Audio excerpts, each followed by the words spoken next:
What's up with y'all, man? Welcome back to the channel. It's your boy Quick coming to talk to y'all again, man. I know it's been a couple weeks since I done a video, man. It's been a lot going on though, man, with my life. Last time I was talking to y'all, man, all this little stuff, it just happened on my face, so I'm gonna give y'all a little more insight on that. That's just one of them situations, like I said in my last video, that came from the situation that stemmed from why I went to prison. The thing is, when it comes to that, man, like I always say to y'all or whatever, man, that like you can't just let certain situations control you or get in the way of what you got going on in life. Like I'm preaching all this stuff about, if you had 10 seconds to think about it, 5 seconds to think about it, like you really wouldn't care about it. And it was one of them situations for me because, like, even though it was a fight, like this shit happened to me. I got hit in the face with a bucket or whatever. So like, I feel some type of way about it. I ain't gonna lie, but I mean at the same time, like if I react the way that I'm used to reacting to things or do what I really be thinking I should do as a man in the streets sometimes, like I'm pretty much asking for a life sentence or worse, like. So I do that to myself about something that really don't mean nothing because, like, at the end of the day, like, I did what I did and his response still ain't what I did. So, like, obviously he ain't about going to that level like I am. So I paid attention. Like, we continue to work every time we bump into each other or whatever. I don't care about that. But, I mean, I say all that to say what I said in the beginning, man. Like, you can't let things control you or come to the point where it's like you throw your life away about some shit that you really don't care about. I mean, so that's that on that. There's everything else going on, man. Like trying to get this job at Amazon. Amazon been spinning me for a couple days about it, man. I definitely need a haircut. Y'all know we going through this lockdown thing right now. All the barbershops and stuff are closed right now, man. And I'm looking at my hair and my hairline like, man, I'm looking rough. Like, this quarantine ain't no joke, but, I mean, it is what it is. What we gonna do? I mean, people still out living life like they normally do every day. So I don't even get the point of the lockdown. Like, people just out roaming around like ain't nothing changed. Then what's the point of having a lockdown? Y'all just closed down all the clubs and the bars, but I ain't in government. It ain't for me. Like I said, all I know is aside from getting my hair cut like I want and stuff, like, man, it ain't really affecting my life. But yeah, as I was saying, man, I've been trying to get this job at Amazon. Apparently, like, I got the job. I don't got the job. I don't know what's going on. Like, Amazon spinning me about it. They send me an email telling me I got the job and all that, but I still ain't working. And they talking about now it's pending an internal review, my background check, but I know Amazon how I felt, and so I don't really know what's going on there, man. We just gonna keep praying on that, man. Pray that I get a job. I had another interview set up, but they did the lockdown stuff, so that set everything back. But I mean, like I call this life at the feds, right? And the reason I call it life at the feds is because I was just released from federal prison, so like I'm explaining my struggles. Get out. I'm explaining my struggles of life after federal prison, like the things that I go through.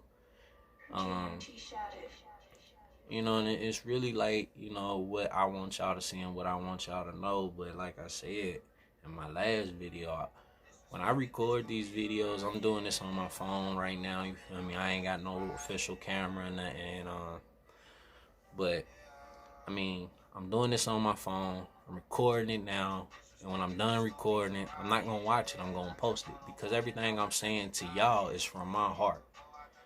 Everything that I'm saying, everything that I'm trying to explain, every point that I'm trying to get across, even though I fall short a lot of following my own advice, like, advice is advice, and if it's good advice, I don't care what mouth it come from that mouth, and it's the truth. So like, You know, I'm going through these struggles with my job. You know, me and my girl, we steady have all our problems, you know. But I mean, that's given in any relationship, you know. I love her to death. I wish, you know, not wish the best for her, you know. Well, of course, I wish the best for her, but not in the sense of, you know, like we broke up or don't talk or nothing. We chasing a dream together. Um, Pretty sure, like in my first video or maybe a couple videos ago, I had said to y'all, you know, like I subscribe to Corey, Life with Corey on YouTube. I got much respect for dude. Like, yeah, he might be 15, 16 years younger than me, but that don't mean nothing. Like, dude got his bag up at a young age and he did it on his own. Like, he's self-made, and that's what I'm chasing. And I was watching him on YouTube live the other night. Like, he dropped some jewels, like not no real game, but just some jewels, like for those who was listening for it, for those who like, I guess maybe in the same lane that I'm trying to be in, the same lane that he's trying to be in. Like if you was listening for it, like he dropped a few jewels for you. So like I said, man, in the beginning, you know, I'm trying to do a record label and all that. You know, and I'm working on all that slowly, you feel me? Y'all look, you see I got the logo drew up and all that. We ain't got it trademarked. But now, you know, I'm working on getting everything else I need, you know, getting my business cards, getting all the materials I need to do music. But I also got other dreams, you know, outside of just music. Like, I don't rap. So let's put that out there first. Like, I make beats. I'm not chasing fame, I'm chasing fortune. I'm chasing the dream of getting me and mine out of the hood. And that's all I care about. Like, I don't care about who know my name or who don't know my name. Like, I've been the only child my whole life. Like, yeah, I got brothers and sisters, but I grew up in a house by myself. I grew up as an only child. So, like, I'm not impressed you know, into, like, what people think of me. Like, or how people view me. Like, I'm not gonna say that, and I would take that back. Like, I really don't care, but I wouldn't be human if it didn't bother me sometimes, because I'm human, and that's what a lot of people tend to forget. Like, when you go through a situation like federal prison, like when you come home, like you was just somewhere with savage animals, and these are supposed to be the top-notch, top-class criminals from all over the world. But it's really not what everybody's expecting. Like, it's not like when Frank Lucas went to prison, when Nicky Barnes and all them went, you know, like, I know them niggas is rats, whatever, I don't know them, I ain't saying, but they was in the feds. The point I'm getting at is, when they went to federal prison was federal prison. Like, if you went to prison for some guns in the feds, like, you went for guns, for trafficking in guns. Like, you was getting truckloads or you was caught with carloads of guns. Like, you ain't going for just a gun. Like, my last situation, man, I shot at somebody, man. I almost had the state case. I almost had the case beaten the state, you know, and when I almost had it beat, prosecutor, you know, in suppression hearings was like the feds indicting them because I was already on federal probation from my first Fed case that I had just got out from like 4 months ago before this happened. So, like, the feds can't charge you with shooting. They don't have a statute for that. All they could charge me with was the gun and having the gun in commission of another felony, which is just an enhancement, not a charge. But the way that the feds do things as far as they sentencing and stuff go, like, people just take plea deals, and like what I was looking at, even though I may have still beat the case in the feds, I would have beat it on appeal. Like, them people don't play fair in the circuit courts and federal court. So, like, you really just, like, trying to wiggle through it. But, like, you gotta keep it to the point where you realize, like, what you doing.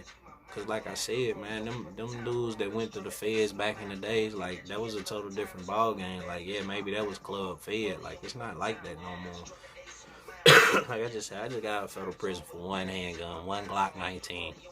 It was empty. I had shot at somebody, whatever. But I got caught with a Glock 19, and I went to prison for it.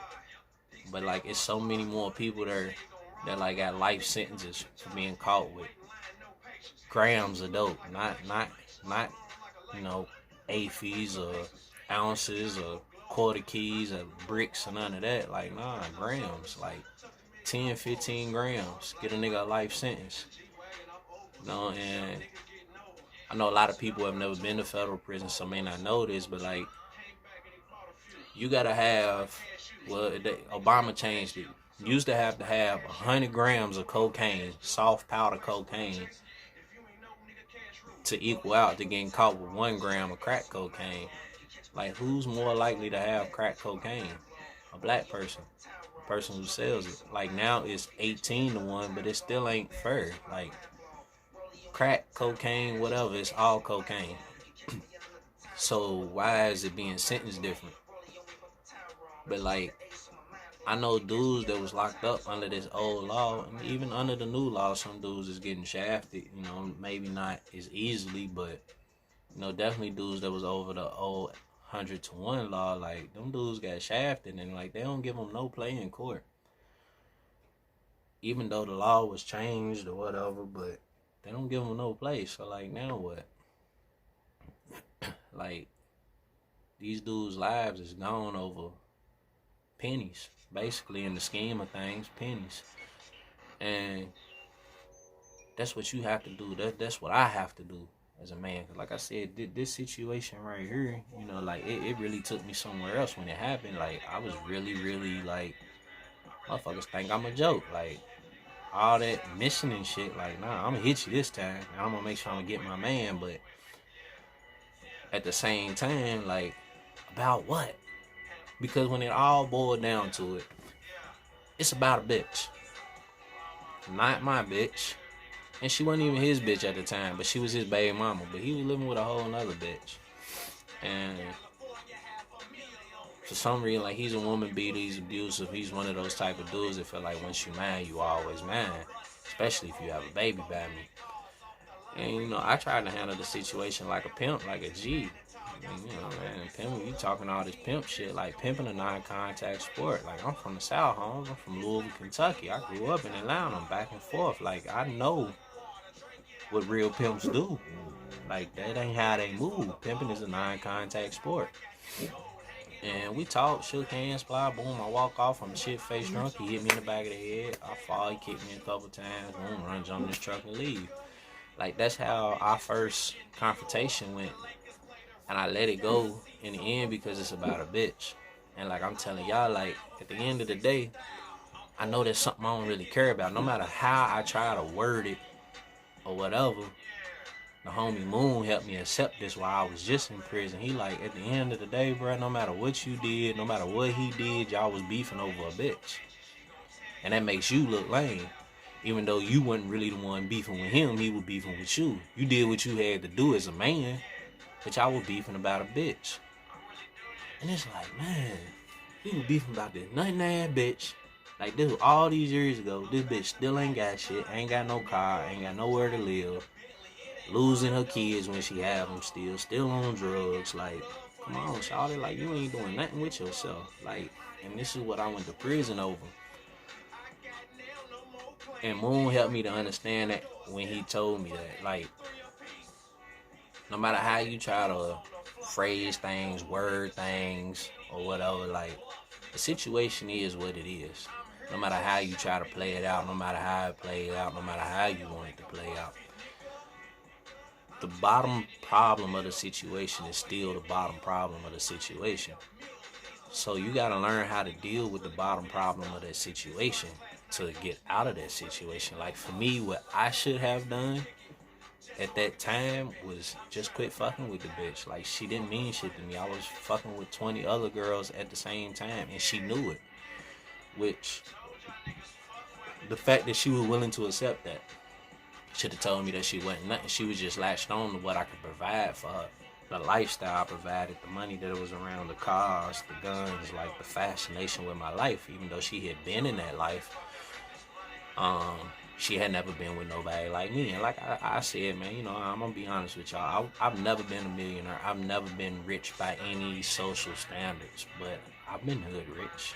You know, I know what it's like to wake up in the morning and go do whatever I want inside of what area I am. Like, nah, I ain't never woke up and been like, let's go to Miami. Let's go tear them all down in Miami for 2 hours, and then fly back home just for the fuck of it. Like, nah, I ain't never had it like that, but I can definitely go tear them all down in whatever city or cities are surrounding me, and it's drivable to, and mount up the Chevys or whatever, go ride out and go have fun for a night or some shit. Like, I've done that. I've lived that life. So, like, I'm speaking from somebody who's, like, been through some things, and, like, maybe not everything, but in my world, I feel like I've seen it all. And even though I know I haven't, still the knowledge that I have, the experiences that I have, the trials and tribulations I've went through in my life may help the next person. And that's kind of what this is about. So, man, like I told y'all before, man, me talking to y'all is therapeutic. And that's why I continue to do it. So since we got all that out the way, like I told y'all, man, I was watching my man Life of Corey the other night on YouTube Live, and he definitely gave me some ideas. Like I said, he dropped some jewels for those who are listening, that was listening for him. So I'm gonna just put it like this, man. Like I said, I got several different things that I'm trying to do as far as hip hop wise go. I'm not just gonna say music. We just gonna say hip hop, because this is a form of hip hop. Being a YouTuber, trying to, get yourself out there. But, like, I actually want to get into the music. But, like, also the side scenes, I want to do interviews, with rappers, DJ, whatever, make music. But I'm also in the cars real heavy. So I'm going to be starting some other YouTube channels here soon. When I start them, get everything lined up, y'all will be the first to know, man. And we just gonna keep it rocking like that, man. This is your boy Quick coming at y'all again, man. Just to drop some few jewels on y'all again, man. Let y'all know I'm okay. Check in with y'all, because it's been a while. I posted some music, a couple beats I was playing with, a couple weeks ago, a week and a half or so ago. But that wasn't me talking to y'all. So we gonna have different channels for different things, man. And we gonna figure it out. We gonna get it right, man. Y'all hold y'all head up, man. It's y'all boy Quick, man. Stay tuned for the next time.